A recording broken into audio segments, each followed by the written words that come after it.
السلام عليكم ورحمة الله وبركاته. اللهم صل وسلم وبارك على سيدنا محمد أشرف الخلق وخاتم النبيين.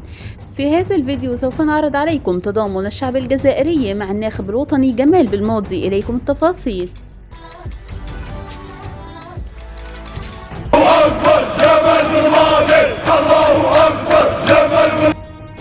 حدثت ضجة كبيرة في مواقع التواصل الاجتماعي الساعات الأخيرة من المعلق الجزائري حفيظ دراجي، والذي تحول من معلق إلى قنوات أجنبية إلى معارض للناخب الوطني جمال بالماضي، حتى وأنه قام بتسريبات صوتية من أجل أن يستغل الرأي العام بهذه القضية التي تحولت من قضية رياضية إلى قضية سياسية.